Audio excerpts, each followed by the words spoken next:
അസ്സലാമു അലൈക്കും വറഹ്മത്തുള്ളാഹി വബറകാതുഹു. പ്രിയപ്പെട്ട സഹോദരങ്ങളെ, സഹോദരിമാരെ, നമ്മളിൽ പലരും ജീവിതത്തിൽ ശത്രുക്കളെ തിരയുന്നത് എപ്പോഴും പുറത്താണ്.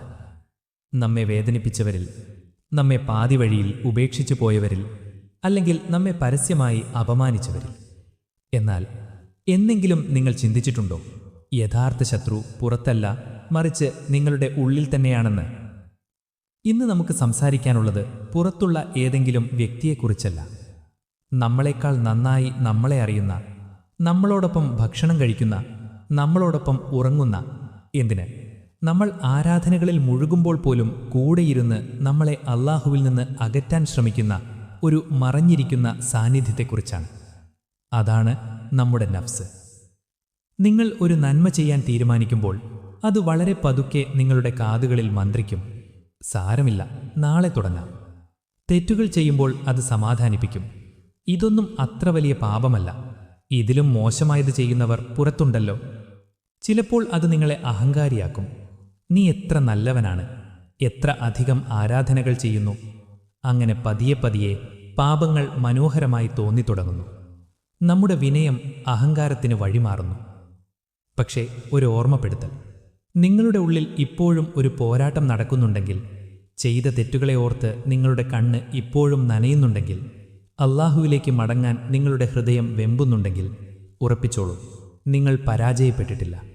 കാരണം മരിച്ചുപോയ ഹൃദയങ്ങൾ ഒരിക്കലും പോരാടാറില്ല. മഹാനായ റൂമി പറഞ്ഞതുപോലെ, ഇന്നലെ ഞാൻ ബുദ്ധിമാനായിരുന്നു, അതുകൊണ്ട് ലോകത്തെ മാറ്റാൻ ഞാൻ ആഗ്രഹിച്ചു. എന്നാൽ ഇന്നു ഞാൻ ജ്ഞാനിയാണ്, അതുകൊണ്ട് ഞാൻ എന്നെ തന്നെ മാറ്റാൻ ശ്രമിക്കുന്നു. ഇന്നത്തെ നമ്മുടെ ഈ സംസാരം ലോകത്തെ മാറ്റാനല്ല, മറിച്ച് നമ്മുടെ ഉള്ളിലെ നഫ്സിനെ തിരിച്ചറിയാനാണ്. അതിനെ വിനീതമാക്കി പടച്ചവനിലേക്ക് കൂടുതൽ അടുക്കാനാണ്. അതുകൊണ്ട് ഹൃദയം തുറന്നു വയ്ക്കൂ, അഹങ്കാരത്തിൻ്റെ കടുപ്പമില്ലാതെ കേൾക്കൂ. കാരണം ഇന്ന് നിങ്ങൾ അറിയാൻ പോകുന്നത് നിങ്ങളുടെ ജീവിതത്തെ തന്നെ മാറ്റിമറിച്ചേക്കാവുന്ന ചില സത്യങ്ങളാണ്. നഫ്സ് എന്നാൽ എന്താണ്? സൂഫികൾ പറയുന്നത് നഫ്സ് എന്നത് പുറത്തുള്ള ഒരു പിശാചല്ലെന്നാണ്. അത് ആഗ്രഹങ്ങൾ അവയുടെ ഉറവിടം മറക്കുമ്പോൾ ഹൃദയത്തിൽ പടരുന്ന ഒരിരുട്ടാണ്. അള്ളാഹുവിനു വേണ്ടി തുടിക്കേണ്ട ഹൃദയം ഈ നശ്വരമായ ലോകത്തിനു വേണ്ടി മാത്രം തുടിക്കാൻ തുടങ്ങുന്ന നിമിഷമാണ് നഫ്സിൻ്റെ യഥാർത്ഥ ജനനം. അത് നിങ്ങളെ വഞ്ചിക്കുന്നത് എങ്ങനെയെന്നോ? നഫ്സ് ഒരിക്കലും നിങ്ങളെ ബലം പ്രയോഗിച്ച് പാപത്തിലേക്ക് തള്ളിയിടില്ല. പകരം അത് നിങ്ങളുടെ കാതുകളിൽ ഏറ്റവും മൃദുവായി മന്ത്രിക്കും. നിങ്ങൾ തൗബ ചെയ്യാൻ ഒരുങ്ങുമ്പോൾ അത് പറയും, ഇനിയും സമയമുണ്ടല്ലോ. നിങ്ങൾ അള്ളാഹുവിലേക്ക് ഓടാൻ ശ്രമിക്കുമ്പോൾ അത് തടയും, നാളെ തുടങ്ങാം, ഇന്ന് നീ ക്ഷീണിതനാണ്. നിങ്ങളുടെ മുറിവുകൾ എവിടെയാണെന്ന് അതിനറിയാം. നിങ്ങളുടെ ഏകാന്തതയുടെ ആഴവും ബലഹീനതയുടെ വാതിലുകളും അതിന് സുപരിചിതമാണ്. അതുകൊണ്ടാണ് അത് പാപങ്ങളെ അതിമനോഹരമായ ഉടയടകൾ അണിയിച്ച് നിങ്ങളുടെ മുന്നിൽ അവതരിപ്പിക്കുന്നത്. അഹങ്കാരത്തെ ആത്മവിശ്വാസമെന്നും അലസതയെ ബുദ്ധിയെന്നും അത് നിങ്ങളെ തെറ്റിദ്ധരിപ്പിക്കും. ഒടുവിൽ നിങ്ങൾ പോലും അറിയാതെ നിങ്ങളെ അള്ളാഹുവിൽ നിന്ന് കാതങ്ങൾ അകലെ എത്തിക്കും. ഏറ്റവും ഭയാനകമായ സത്യം ഇതാണ്: നഫ്സ് ഒരിക്കലും പാപത്തിൻ്റെ വേഷത്തിലല്ല വരുന്നത്. പലപ്പോഴും അത് ആരാധനയുടെ വേഷത്തിലും വരാറുണ്ട്. ഞാൻ എത്ര നല്ലവനാണ്, ഞാൻ മറ്റുള്ളവരെക്കാൾ ശ്രേഷ്ഠനാണ്, ഞാൻ ശരിയായ പാതയിലാണ്. ഈ ചിന്തകൾ നിങ്ങളുടെ ഉള്ളിൽ ഉടലെടുക്കുന്നുണ്ടെങ്കിൽ ഓർക്കുക, അവിടെ നിങ്ങളുടെ നഫ്സ് സിംഹാസനമിട്ടിരിക്കുകയാണ്. വിനയമില്ലാത്ത ഏതൊരു സൽപ്രവൃത്തിയും നഫ്സിനെ തളർത്തുന്നതിന് പകരം അതിനെ പോഷിപ്പിക്കുകയാണ് ചെയ്യുന്നത്. പലരും വിശ്വസിക്കുന്നത് നഫ്സിനെ തോൽപ്പിക്കാനുള്ള ഏക വഴി കഠിനമായ വ്രതങ്ങളിലൂടെയും എണ്ണമറ്റ നമസ്കാരങ്ങളിലൂടെയും അറിവിൻ്റെ വലിയ ശേഖരങ്ങളിലൂടെയുമാണെന്നാണ്. എന്നാൽ അവിടെയാണ് അതിസൂക്ഷ്മമായ ഒരാത്മീയ രഹസ്യം ഒളിഞ്ഞിരിക്കുന്നത്. നഫ്സ് എന്നത് പാപത്തിൻ്റെ ഇരുട്ടിൽ മാത്രം വസിക്കുന്ന ഒന്നല്ല. പലപ്പോഴും അത് നിങ്ങളുടെ വിശ്വാസത്തിൻ്റെ വെളിച്ചത്തിലും പതുങ്ങിയിരിക്കും.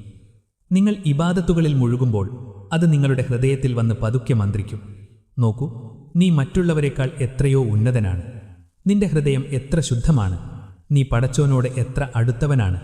അങ്ങനെ ഒരിക്കൽ പടച്ചവനിലേക്ക് നിങ്ങളെ നയിക്കേണ്ടിയിരുന്ന ആ പുണ്യകർമ്മങ്ങൾ പോലും അറിയാതെ നഫ്സിൻ്റെ ഭക്ഷണമായി മാറാൻ തുടങ്ങുന്നു.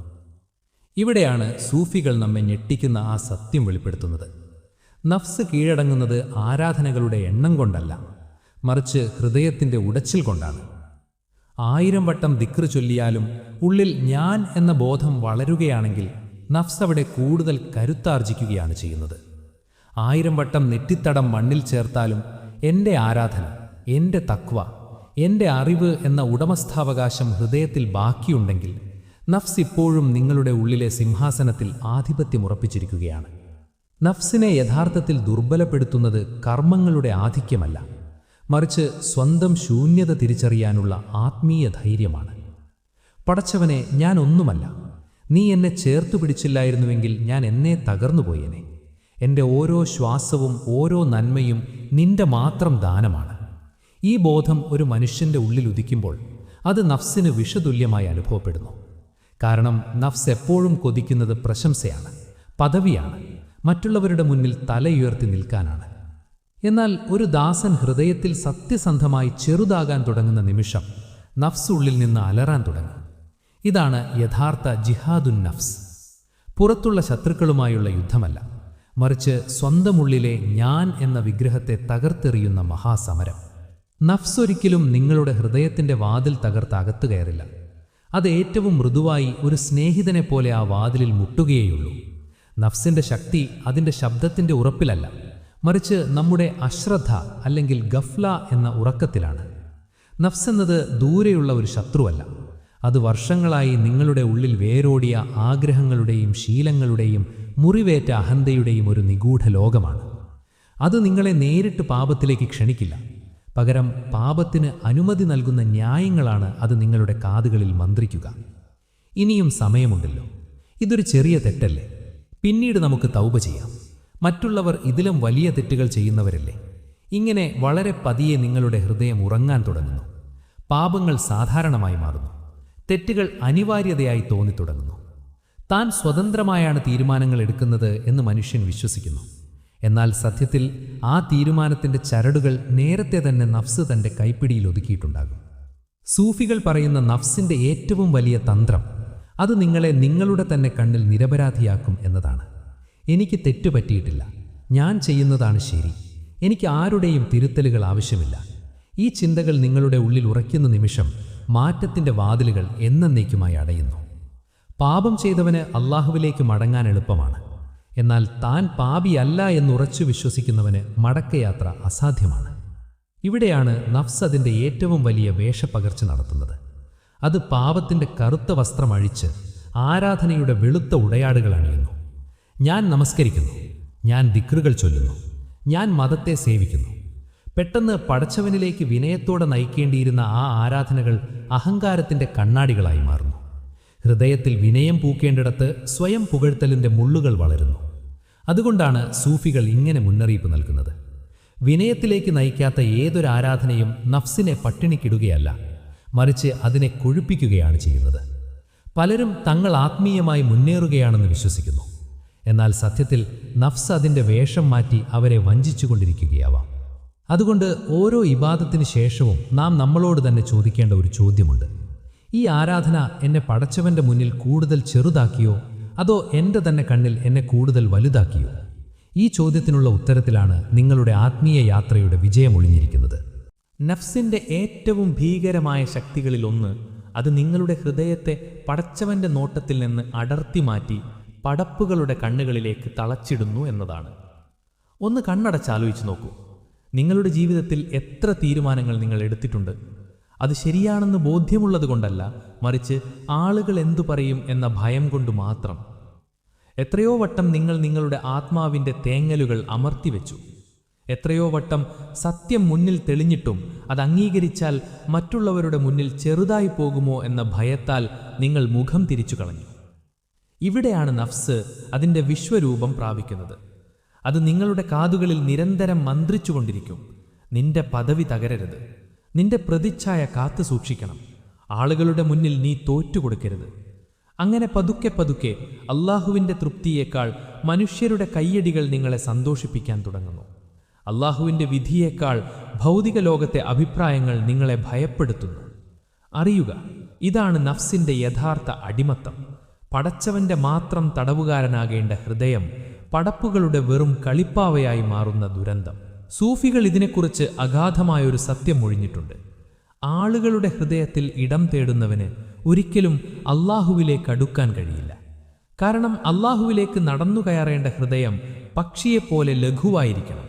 എന്നാൽ അന്യരുടെ പ്രശംസയും അംഗീകാരവും തലയിൽ ചുമന്നു നടക്കുന്നവന് ആത്മീയതയുടെ ആകാശങ്ങളിലേക്ക് എങ്ങനെ പറന്നുയരാൻ കഴിയും? പുകഴ്ത്തലുകളാണ് നഫ്സിന്റെ ആഹാരം, അംഗീകാരങ്ങളാണ് അതിൻ്റെ പാനീയം. മറ്റുള്ളവരെക്കാൾ മുകളിൽ നിൽക്കണമെന്ന അഹന്തയാണ് അതിൻ്റെ ശ്വാസം. നിശബ്ദമായ ഈ തടവറയിൽ നിന്ന് പുറത്തുകടക്കാത്ത ഒരാൾക്കും സത്യത്തിൻ്റെ വെളിച്ചം ദർശിക്കാനാവില്ല. ഇതിനൊപ്പം നഫ്സ് മറ്റൊരു ശാന്തമായ വിഷം കൂടി ഹൃദയത്തിൽ കുത്തിവെക്കും: ഉപദേശങ്ങളോടുള്ള വിരക്തി. ഒരു സത്യം കേൾക്കുമ്പോൾ ഇതൊന്നും എനിക്കുള്ളതല്ല, ഇത് മറ്റുള്ളവർക്ക് വേണ്ടിയുള്ളതാണ് എന്ന് നിങ്ങൾക്ക് തോന്നിത്തുടങ്ങിയോ എങ്കിൽ ഉറപ്പിച്ചോളൂ, നഫ്സ് നിങ്ങളുടെ ഹൃദയത്തിലെ സിംഹാസനം കൈക്കലാക്കിയിരിക്കുന്നു. വിനയമുള്ള ഹൃദയം എപ്പോഴും ഒരു ദാഹാർത്ഥിയെപ്പോലെയാണ്. അത് പറയും, ഇനിയും എനിക്ക് തിരുത്തപ്പെടാനുണ്ട്, ഇനിയും എനിക്ക് പഠിക്കാനുണ്ട്. എന്നാൽ നഫ്സ് ഒരിക്കലും പഠിക്കാൻ ആഗ്രഹിക്കില്ല. അതിന് പ്രശംസിക്കപ്പെടാൻ മാത്രമേ താൽപ്പര്യമുള്ളൂ. തനിക്കിഷ്ടമില്ലാത്ത വാക്കുകൾ കേൾക്കുമ്പോൾ ഹൃദയത്തിന് കയ്പനുഭവപ്പെടുന്നുവെങ്കിൽ അവിടെ നഫ്സ് സർവാധിപത്യം നേടിയിരിക്കുന്നു. ആത്മീയ പാതയിലെ ഏറ്റവും ആഴമേറിയ ഒരു സത്യം: നിങ്ങളുടെ നഫ്സിനെ ഏറ്റവും കൂടുതൽ ദുർബലപ്പെടുത്തുന്ന നിമിഷം ഏതാണെന്നറിയാമോ? അത് നിങ്ങൾ തൻ്റെ തന്നെ വീഴ്ചകളെയും തെറ്റുകളെയും പച്ചയായി ദർശിക്കുന്ന നിമിഷമാണ്. നഫ്സ് എന്നത് അഹങ്കാരത്തിൻ്റെ ഒരു വലിയ കോട്ടയാണ്. അത് നിങ്ങളെ എപ്പോഴും ആ കോട്ടയ്ക്കുള്ളിൽ സുരക്ഷിതനായി ഇരുത്താൻ ശ്രമിക്കും. അത് നിങ്ങളുടെ കാതുകളിൽ നിരന്തരം ന്യായങ്ങൾ മന്ത്രിച്ചുകൊണ്ടിരിക്കും. നീ ചെയ്തതാണ് ശരി, നിനക്ക് തെറ്റുപറ്റിയിട്ടില്ല, നിന്നെ ആരും മനസ്സിലാക്കുന്നില്ല, സാഹചര്യങ്ങൾ നിന്നെക്കൊണ്ട് ചെയ്യിച്ചതാണ്. എന്നാൽ ഒരു മനുഷ്യൻ എല്ലാ ശബ്ദങ്ങളും അടക്കി തൻ്റെ ഹൃദയത്തിൻ്റെ ആഴങ്ങളിലേക്ക് നോക്കി നിശബ്ദമായി പറയുമ്പോൾ, പടച്ചവനെ, അതെ, എനിക്ക് തെറ്റുപറ്റി, ഞാൻ വെറുമൊരു ബലഹീനനാണ്, നിന്റെ സഹായമില്ലെങ്കിൽ എനിക്കൊരു നിമിഷം പോലും പിടിച്ചു നിൽക്കാൻ കഴിയില്ല. ആ നിമിഷം നിങ്ങളുടെ ഉള്ളിലെ നഫ്സ് വിറയ്ക്കാൻ തുടങ്ങും. കാരണം നഫ്സിന് ഭൂമിയിൽ ഏറ്റവും ഭയമുള്ള ഒന്നാണ് സ്വന്തം കുറ്റം സമ്മതിക്കുന്ന ആ വിനയം. നഫ്സ് ഒരിക്കലും പരാജയം സമ്മതിക്കില്ല. അതെപ്പോഴും മറ്റുള്ളവരെ വിരൽ ചൂണ്ടിക്കാണിക്കും, സ്വയം ന്യായീകരിക്കും, സ്വന്തം മുറിവുകളെപ്പോലും അഹങ്കാരത്തിൻ്റെ കവചമാക്കി മാറ്റും. എന്നാൽ ഒരു മനുഷ്യൻ തൻ്റെ നഫ്സിനെ അള്ളാഹുവിൻ്റെ കോടതിയിൽ കുറ്റക്കാരനായി പ്രഖ്യാപിക്കുന്ന ദിവസം അവൻ്റെ ആത്മാവിൽ പ്രകാശത്തിൻ്റെ പുതിയൊരു വാതിൽ തുറക്കപ്പെടുകയാണ്. അത് തകർച്ചയുടെ വാതിലല്ല, മറിച്ച് പരിവർത്തനത്തിൻ്റെ വാതിലാണ്. യഥാർത്ഥ ശക്തി എന്നത് സ്വന്തം തെറ്റുകൾ മറച്ചുവെക്കുന്നതിലല്ല, മറിച്ച് അവയെ തുറന്നു കാണാനുള്ള ആത്മീയ ധൈര്യത്തിലാണ്. സ്വന്തം മുറിവുകൾ ഒളിപ്പിക്കുന്നവനല്ല ശക്തൻ, അവ പടച്ചവന്റെ മുന്നിൽ കാണിച്ച് കരയാൻ കഴിയുന്നവനാണ് യഥാർത്ഥ ധീരൻ. സൂഫികൾ നമ്മെ ഒരു വലിയ രഹസ്യം പഠിപ്പിക്കുന്നു. നീ നിന്റെ നഫ്സിനെ കുറ്റപ്പെടുത്തുന്ന നിമിഷം മുതൽ അള്ളാഹു നിന്നെ ചേർത്ത് പിടിക്കാൻ തുടങ്ങുന്നു. തീർച്ചയായും ആരാധനകൾ കൊണ്ടും അറിവുകൾ കൊണ്ടും പ്രസംഗങ്ങൾ കൊണ്ടും നഫ്സിനെ നമുക്ക് ശാന്തമാക്കാൻ കഴിഞ്ഞേക്കാം. എന്നാൽ അതിൻ്റെ വേരുകൾ ഇപ്പോഴും നിങ്ങളുടെ ഉള്ളിലെ ഇരുട്ടിൽ പടർന്നു പന്തലിച്ചു കിടക്കുന്നുണ്ടാകാം. നഫ്സിനെ ഉള്ളിൽ നിന്ന് വേരോടെ പിഴുതെറിയുന്ന, അതിനെ അലറി വിളിക്കുന്ന ഒരൗഷധം ഇനിയും ബാക്കിയുണ്ട്. അത് മറ്റൊന്നുമല്ല, ഒരു മനുഷ്യൻ അള്ളാഹുവിൻ്റെ മുന്നിൽ താൻ ഒന്നുമല്ല എന്ന് പൂർണ്ണമായി സമ്മതിക്കുന്ന ആ നിമിഷമാണ്. നഫ്സ് ആഗ്രഹിക്കുന്നത് ആകാശത്തോളം ഉയരാനാണ്. എന്നാൽ പടച്ചവനിലേക്ക് അടുക്കുന്ന ഹൃദയം മണ്ണോളം താഴാൻ പഠിക്കുന്നു. ആ വിനയത്തിൻ്റെ മണ്ണിലാണ് ആത്മീയതയുടെ വസന്തം വിരിയുന്നത്. സുൽത്താനുൽ ഔലിയ ഷെയ്ഖ് അബ്ദുൽ ഖാദിർ ജീലാനി ആത്മാവിൻ്റെ നിഗൂഢമായൊരു രഹസ്യം നമുക്ക് മുന്നിൽ തുറന്നുകാട്ടുന്നു. നമ്മൾ വിചാരിക്കും പാപങ്ങൾ കൊണ്ടാണ് നഫ്സ് തകരുന്നത് എന്ന്. എന്നാൽ പാപങ്ങൾ ചെയ്താലും പശ്ചാത്താപമില്ലാത്ത ഹൃദയത്തിൽ നഫ്സ് കൂടുതൽ കരുത്തോടെ ജീവിക്കും. നഫ്സിന് ഒരിക്കലും സഹിക്കാൻ കഴിയാത്ത ഒന്നുണ്ട്: താഴേക്ക് കുനിയുക എന്നത്. നഫ്സ് എപ്പോഴും കൊതിക്കുന്നത് ആകാശത്തോളം ഉയരങ്ങളെയാണ്, പദവികളെയാണ്, പ്രശംസയുടെ ലഹരിയെയാണ്. മറ്റുള്ളവരുടെ കണ്ണുകളിൽ താൻ വലിയവനാണെന്ന് തോന്നിപ്പിക്കാനാണ് അതെപ്പോഴും ശ്രമിക്കുന്നത്. ഹൃദയത്തിൻ്റെ ഏതെങ്കിലും ഒരു മൂലയിൽ അതെപ്പോഴും ഒരു സിംഹാസനം അന്വേഷിച്ചുകൊണ്ടിരിക്കും. അതിൻ്റെ ഭാഷ എപ്പോഴും ഇങ്ങനെയാണ്: എന്നെ നോക്കൂ, എന്നെ അംഗീകരിക്കൂ, എന്നെ ബഹുമാനിക്കൂ, ഞാൻ മറ്റുള്ളവരെക്കാൾ എത്രയോ ഉന്നതനാണ്. എന്നാൽ ഷെയ്ഖ് ജീലാനി പഠിപ്പിക്കുന്നു, നഫ്സിനെ കൊല്ലാക്കൊല ചെയ്യുന്ന ഒരേ ഒരു വാൾ നിസ്സാരത സ്വീകരിക്കുക എന്നതാണ്. ഈ വാക്ക് കേൾക്കുമ്പോൾ പലർക്കും തെറ്റിദ്ധാരണ ഉണ്ടായേക്കാം. നിസ്സാരത എന്നാൽ മറ്റുള്ളവരുടെ മുന്നിൽ സ്വയം അപമാനിക്കപ്പെടുക എന്നോ അല്ലെങ്കിൽ പാപങ്ങളിൽ വീണ് തകരുക എന്നുമല്ല, മറിച്ച് അള്ളാഹുവിൻ്റെ അനന്തമായ മഹത്വത്തിനു മുന്നിൽ താൻ ഒന്നുമല്ല എന്ന് ഹൃദയം കൊണ്ട് തിരിച്ചറിയുന്ന അവസ്ഥയാണിത്. എനിക്കുള്ള അറിവും ആരാധനയും എൻ്റെ കഴിവല്ല, അവൻ്റെ കരുണയാണ്. അവൻ എന്നെ പിടിച്ചു നിർത്തിയില്ലായിരുന്നുവെങ്കിൽ ഈ നിമിഷം ഞാൻ ചാരമായി മാറിയേനെ. ഈ ബോധം ഹൃദയത്തിൽ ഉദിക്കുമ്പോൾ നഫ്സ് ശ്വാസം മുട്ടിത്തുടങ്ങും.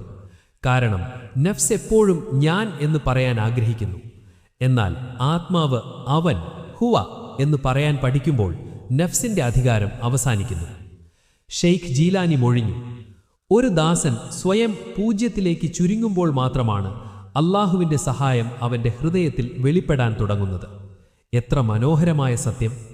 പാത്രം ശൂന്യമാകുമ്പോൾ മാത്രമാണല്ലോ അതിൽ പുതിയത് നിറയ്ക്കാൻ കഴിയുക. അതുപോലെ ഒരു മനുഷ്യൻ തൻ്റെ സ്വന്തം അഹന്തയിൽ നിന്ന് ശൂന്യമാകുമ്പോൾ മാത്രമാണ് അള്ളാഹുവിൻ്റെ നൂർ അഥവാ പ്രകാശം അവൻ്റെ ഉള്ളിൽ നിറയാൻ തുടങ്ങുന്നത്. നഫ്സിൻ്റെ ഏറ്റവും വലിയ കരുത്ത് ഞാൻ മറ്റുള്ളവരെക്കാൾ നല്ലവനാണ് എന്ന ഒളിഞ്ഞിരിക്കുന്ന ആ ശ്രേഷ്ഠതാബോധമാണ്. ഇത് ചിലപ്പോൾ അറിവിൻ്റെ രൂപത്തിലാകാം, ചിലപ്പോൾ കഠിനമായ ആരാധനകളുടെ രൂപത്തിലാകാം. പുറമേ ദീർഘമായ നമസ്കാരങ്ങളും മനോഹരമായ വചനങ്ങളുമുള്ളവർ പോലും ഉള്ളിൽ കഠിനഹൃദയരായി കാണപ്പെടുന്നത് എന്തുകൊണ്ടാണ്? അവരുടെ നഫ്സ് ആ ആരാധനകൾക്ക് പിന്നിൽ ഒഴിച്ചിരുന്ന് സ്വയം സംരക്ഷിക്കുന്നതുകൊണ്ടാണ്. അവിടെ വിനയത്തിന് പകരം വേഷം മാറിയ അഹങ്കാരമാണ് വാഴുന്നത്.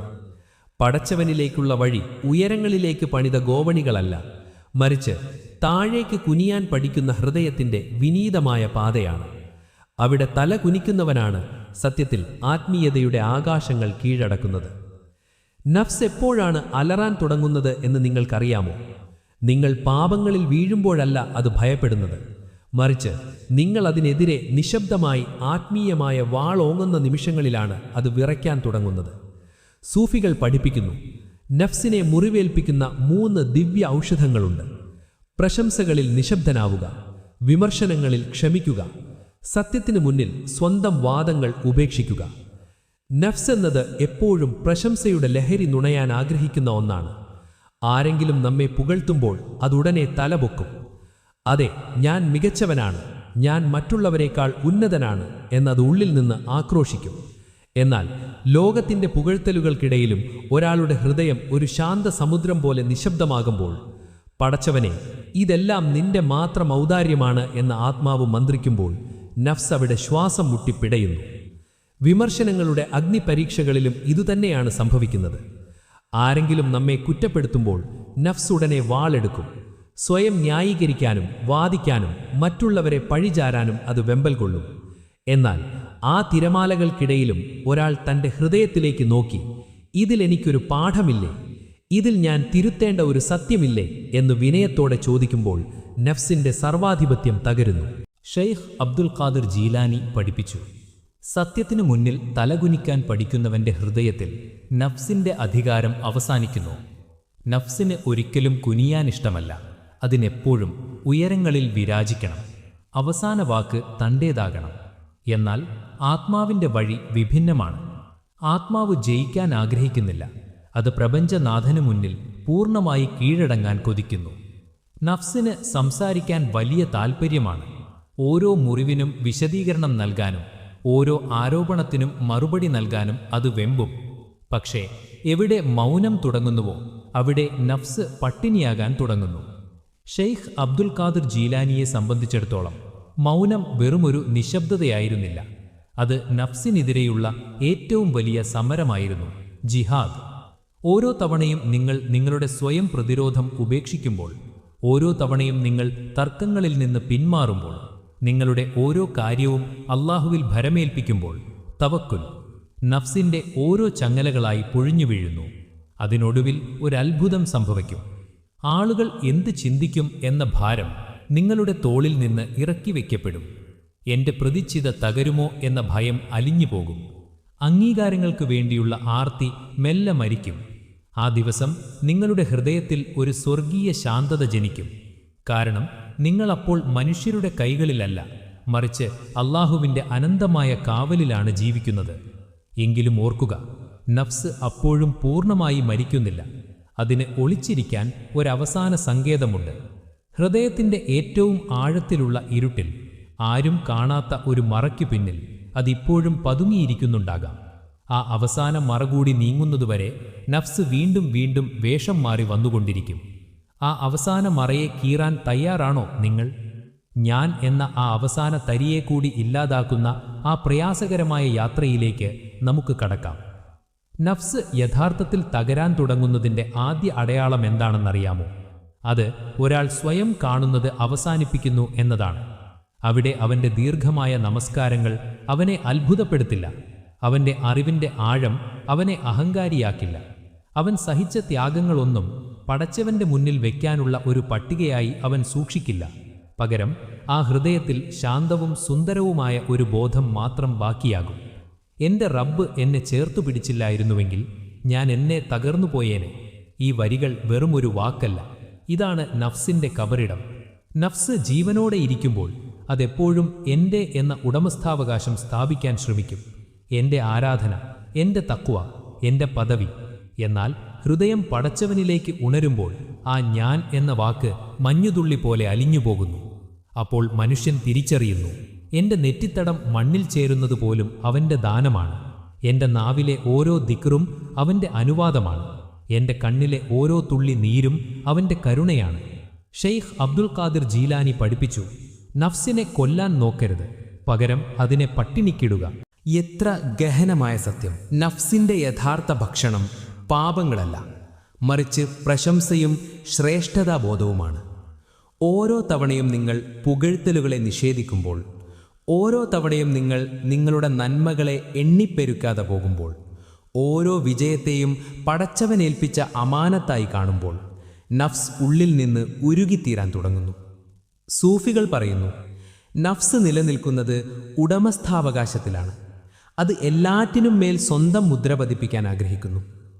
എന്നാൽ എന്നാണോ ഒരു മനുഷ്യൻ ഈ ഞാൻ എന്ന ഭാരം ഇറക്കി വെച്ച് ഇതെല്ലാം അവനിൽ നിന്നാണ്, ഞാൻ വെറും ഒരു നിഴൽ മാത്രമാണ് എന്ന് പറയുന്നത്, അന്ന് നഫ്സിന് പിടിച്ചു നിൽക്കാൻ ഒരു സിംഹാസനവും ബാക്കിയുണ്ടാവില്ല. മഹാനായ റൂമി പാടിയതുപോലെ, നീ നിന്റെ ഞാൻ എന്ന അഹന്തയെ നഷ്ടപ്പെടുത്തുന്നിടത്താണ് യഥാർത്ഥ ദൈവത്തെ നീ കണ്ടെത്താൻ തുടങ്ങുന്നത്.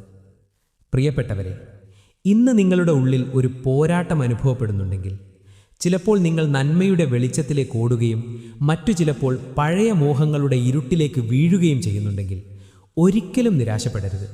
അള്ളാഹു നിങ്ങളെ ഉപേക്ഷിച്ചു എന്ന് കരുതരുത്.